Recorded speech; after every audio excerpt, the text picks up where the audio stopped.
Hello, welcome back and thanks for tuning in. This is going to be the start of a two-part, maybe more, I don't know, at least two-part series that is going to be testing out my Jaeger knife. Now, I'm not going to be testing out anything other than the grind on the blade. The only thing that I'm changing on this knife, potentially, is a flat ground blade versus a hollow ground blade. I'm not going to be testing heat treating, steel selection, edge retention, or anything like that. So flat ground blade is pretty simple. It is just a flat bevel ground on a flat hard backing. This is probably the most common and most utilitarian all around type grind. It can do pretty much any type of knife task for you. It's not super specific in any one thing, but it can do a broad array of different things.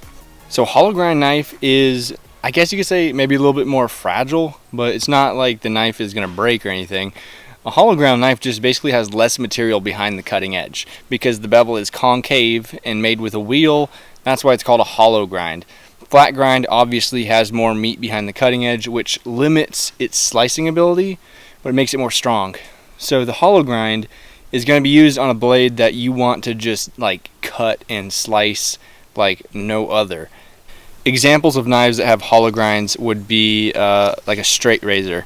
Straight razor is a good example of why you would use a hollow grind, because it just gets so dang sharp.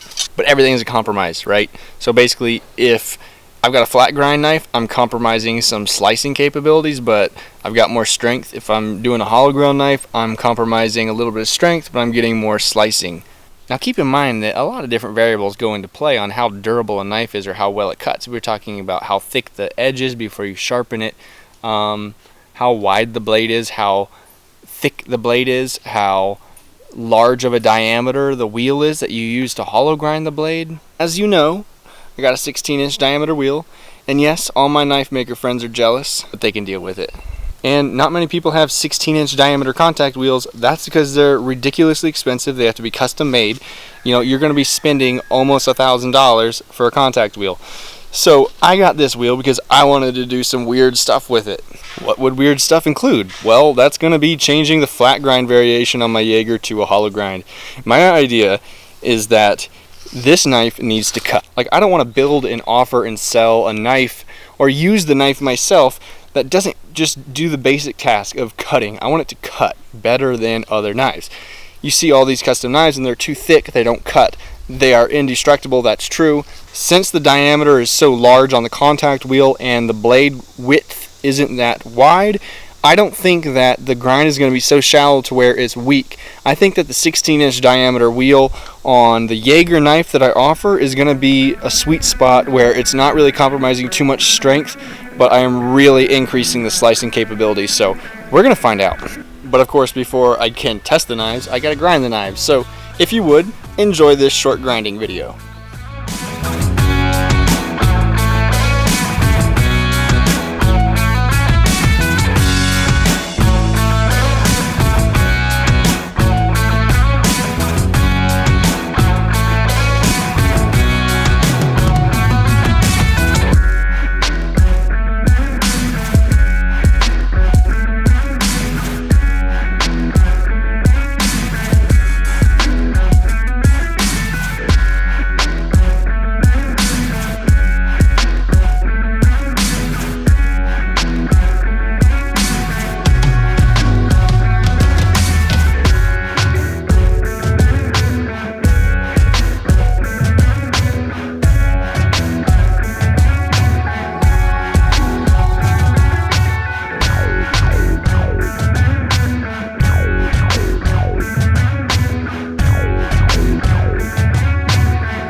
Okie dokie, so we got both these knives ground. One of course is flat ground, one is 16-inch diameter hollow ground.